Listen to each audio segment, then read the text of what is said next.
زي ما قُلت تقريبًا هو اللي حصل في دوري أبطال أوروبا في الplay off اللي اتلعب ده يا جدعان. ريال مدريد أنا قُلت إن هو هيلقلق شوية مع بنفيكا عشان خاطر هو كان خسران ومش عارف إيه، وتأهّل في الآخر وبالفعل أنا قُلت إن هو هيتأهّل. فتعالَ نشوف بقى أنا قُلت إيه توقعته والإنتر ميلان اللي أنا توقعته صح إن هو هيطلع من البطولة يعني من بودو جلمت وفعلًا طلع، وأتلتيكو مدريد وغيره، وغيره. فتعالَ بقى إيه نشوف كده أنا صح في إيه وغلط في إيه، يالّا بينا. ازيكم يا طاقم يا فني عاملين إيه؟ وحشتوني. النهارده هنتكلم عن الماتشات اللي اتلعبت في دوري أبطال أوروبا يا جدعان. أنا بصراحة ما اتفاجئتش غير من حاجتين بس، أو يعني يعتبر حاجة واحدة بس اللي فاجئتني، هي بروسيا دورتموند وأتلانتا.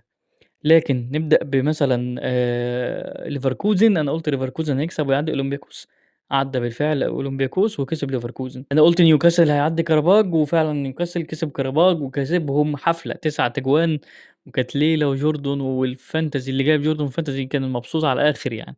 فتمام نيوكاسل عدّى وقُلنا إن هو هيعدّي.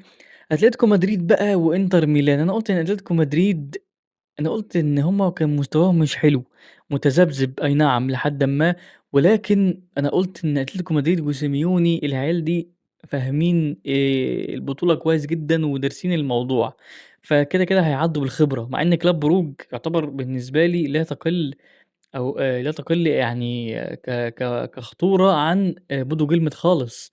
يعني هُم الاتنين بالنسبة لي حصان أسود في البطولة دي أصلًا، بودو جلمت وكلاب بروج. ولكن أتلتيكو مدريد بالحنكة والخبرة والكلاحة يعني خلّينا نقول بتاعتهم الكروية، عرفوا إن هُم إيه، يكمّلوا زي ما أنا قُلت لكم إن في حد من الاتنين الكبار هيخرج، وأنا قُلت إنه هيخرج إنتر ميلان. إنتر ميلان بقى يا باشا اللي أول ماتش كان داخل باستهتار، خلّينا نقول باستهتار، وكان داخل فعلًا يعني مش مكبّر خصمه ولا مدّي له أهميته وخسر زي إنتر ميلان. السنة دي كان بادئ كويس جدًا، بدأ ينزل لحد لمّا وصل اللي إحنا فيه. حتى في العودة لمّا جه لعبهم تاني برضه يهاجموا لك هجمتين 3 ومش عارف إيه لحد لمّا لبسوا جون، وبدأوا بقى يزعّقوا في بعض ومش عارف إيه، وبدأوا يفوقوا بعد الجون. فاللي أنت متخيّل يعني إنتر ميلان في حالة لا بأس بها خالص. أنا توقعت كده لإن هُم مش أحسن حاجة في الدوري، ما كانوش أحسن حاجة في الدوري، وبيخسروا ماتشات غريبة جدًا.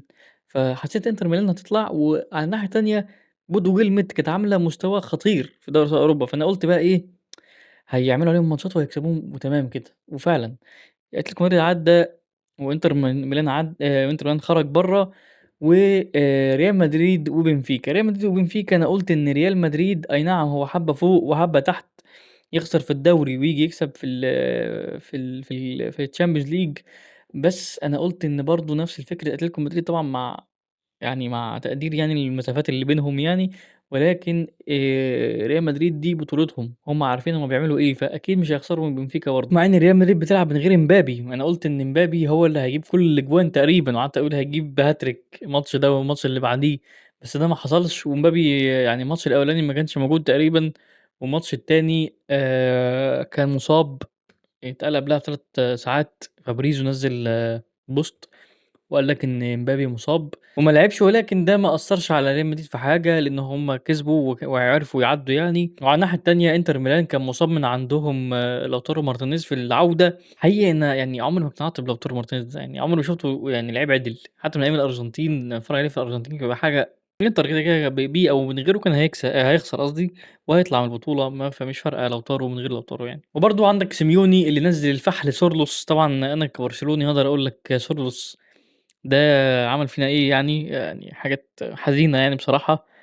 الراجل ده شُفت على إيده بلاوي. الراجل ده جاب هاتريك امبارح في كلاب بروج، لمّا بيحب يأدّي بيأدّي، وطلّع ألفاريز ما كانش في مستواه، نزل جريزمان ومش عارف إيه وبتاع، والدنيا ماشية كويس مع أتلتيكو مدريد. بس هُم فريقة غريبة يعني، ممكن في ماتش يكسبوه وتاني ماتش تلاقيهم بيخسروه عادي جدًا، حتى لو ماتش مثلًا كسبوا سكور برضه تاني ماتش ممكن يخسروه عادي جدًا.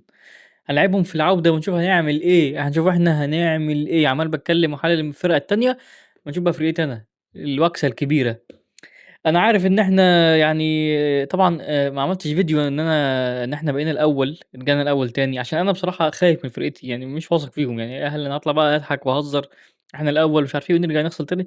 فجولة كمان كده بس نأكد الفوز 3 كده 3 بونت كمان والّا حاجة، ونحتفل براحتنا. بس برضه ما فيش حاجة مضمونة يعني في الحالتين. مورينيو حاول، بنفيكا عفرِت وكل حاجة وشابوه ليهم يعني، ولكن في الآخر ريال مدريد هو من يستحق وهو من تأهل لإن دي ماتشاته وهو عارفها كويس أوي. أولمبياكوس وباير ليفركوزن ما فيش حاجة تتقال عليهم، باشا ده يعني سهلة يعني، وليفركوزن بس ليفركوزن أنا باقول لكم أهو توقعات برضه، هاقول لكم شوية حاجات كده برضه يعني، مش هتكمّل أوي في البطولة، حاسسها يعني برضه نُص لِبّة كده اللي هي مش أوي مش جَد. إنتر ميلان كده، كده طلعت، بودو جلمت هتعافر واحتمال بودو جلمت هتكسب اللي هتلاعبه في دور ال16. أنا باقول أهو احتمال كبير، بس استنى بس ونشوف الدنيا إيه، يعني شوية كده يكون في استقرار وهنتكلم أكتر توقعات على دور ال16 يعني. وريال مدريد إحساسي برضه إن هو ممكن يعدّي الدور اللي جاي، يعني دور ال16 هيعدّيه بس هيطلع من دور الكوارتر، أنا ده إحساسي. بخصوص أتلتيكو مدريد حاسه هيطلع من الدور اللي جاي، هيودّع البطولة من دور ال16 ومش هيكون ليه نصيب. ونيوكاسل حاسس إن هي ممكن تعافر في الدور اللي جاي كويس جدًا، ولكن في الآخر هتخسر برضه ومش هتكمّل معانا، فأنا شايف إن الوحيد اللي هيكمّل بعد دور ال16 ريال مدريد بس هيتعثّر في الكوارتر. بودو جلمت هتعدّي برضه دور ال16 وهتتعثّر في الكوارتر. دول الفرقتين اللي أنا شايف إن هُم يعني ليهم potential أو ليهم prospect شوية. برضه ما اتكلمتش عن باريس سان جيرمان وموناكو، باريس سان جيرمان يا باشا وموناكو اللي أنا قُلت عليه إن كده، كده باريس هتعدّي، قُلت دُخلة موناكو وموناكو هتتزَّف. بس اللي حصل كان باريس عدِّت ولكن موناكو ما اتزفتش ولا حاجة، موناكو كان فرقة كويسة، فرقة محترمة، عرفت تلاعب باريس، هم حافظينهم الدوري الفرنسي، وكانوا بصراحة بيلعبوا أداء مشرِّف، ولكن في الحالتين موناكو اتزفت أو ما اتزفتش، إحنا هنتزف من باريس إن شاء الله قريبًا، قريبًا، لإن أنا بجد يعني برشلونة مش مطمّن لها في أي بطولة، برشلونة بالنسبة لي من أضعف الفرق السنة دي أصلًا يعني، فربنا يستر. فباريس تأهّل معانا وهاقول لكم برضه توقُّعي على باريس، باريس أتوقع إن هم هيعدّوا الدور ال16 اللي جاي، اللي هو هيبقى على قفانا إحنا إن شاء الله، و هيعدّوا quarter final، دي أول فرقة أقول إنها هتعدّي دي ودي، وهيخشوا الsemi final. الله أعلم بقى باللي جاي، خلّينا ساعتها بقى يعني مش هننجّم بقى برضه يعني. وصح نسينا حاجة مهمة جدًا وهو غالطة سراي ده الماتش بقى اللي أنا توقعته غلط، يعتبر ده الماتش الوحيد، هو ماتش بروسيا دورتموند اللي أنا توقعتهم غلط، هُم الاتنين دول من أصل مش عارف 8 ماتشات تقريبًا أو 12 ماتش، مش فاكر يعني. فالفرقتين دول اللي أنا توقعتهم غلط، توقعت إن بروسيا دورتموند هتتأهل على أتلانتا وبالفعل كانت ماشية كويس جدًا، يعني بروسيا دورتموند كانت كسبانة الذهاب 2-0 وكلّه زي الفل، ما تفهمش إيه بقى اللي حصل في العودة، إيه اللي حصل لهم ساكاماكا وزاباكوستا وأي حد إيه، لحد لمّا في الآخر جه يفوقوا وجه يجيبوا الجون، جابوا الجون اترزعوا الرابع بعدها على طول، وطلعت بروسيا دورتموند البطولة، ودي كانت بالنسبة لي مفاجأة بصراحة إن هُم كانوا مستواهم كان كويس، يعني مستواهم كان معقول في البطولة.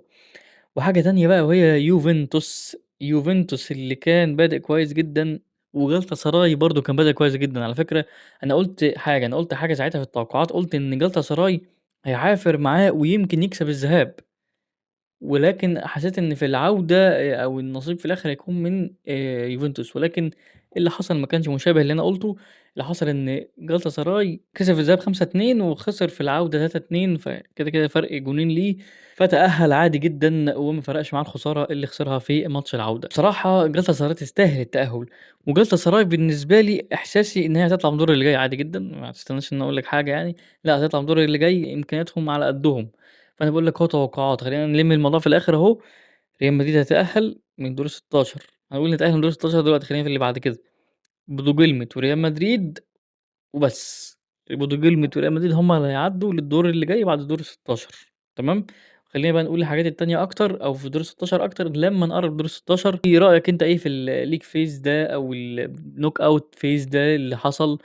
قُل لي أنت شايف يعني هل إنتر ميلان فعلًا يعني يا عيني ما عرفوش ياخدوا دوري أبطال أوروبا في الpeak بتاعتهم لمّا وصلوا النهائي ومش عارف إيه، هل ليهم فرصة والّا خلاص كده شكرًا مع السلامة؟ إيه الوضع شايف أنت إيه الدنيا، وشايف أنت ريال مدريد هيكمّل بعد الدور ال16 أو بعد الquarter final زي ما أنا قُلت لك والّا لأ؟ اكتب لي توقعاتك واستنوا الحلقة بتاعة التوقعات بتاعة دور ال16 مخصوص وهتبقى نار، حاول يعني نجيب الماتشات كلّها صح إن شاء الله، ال8 اللي هيعدّوا يعني هنحاول نقول صح وبالأرقام يعني إلى حدٍ ما، الأرقام كده optional ولكن إحنا نحاول نتوقع أهم حاجة مين اللي هيعدّي ومين مش هيعدّي. من مكاني هذا أحب أرفع إيدي لربنا كده وأدعي يا رب اصلح حال برشلونة، يا رب يعني لو قابلنا ريال مدريد والسيتي وباريس وبايرن وأرسنال مجمّعين نكسبهم، احلم ما تخلّيش عندك سقف للحلم، عادي يعني. فربنا يستر علينا من المهاجمين اللي عندنا فيران توريس وليفاندوسكي وبعض اللاعبين وهنبقى زي الفل إن شاء الله.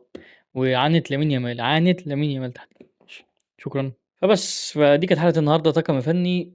أشكركم على الدعم الفترة اللي فاتت، وعايزين مع بعض بقى إيه نجمد كده عشان اللي جاي في السيزون أحسن وأحسن.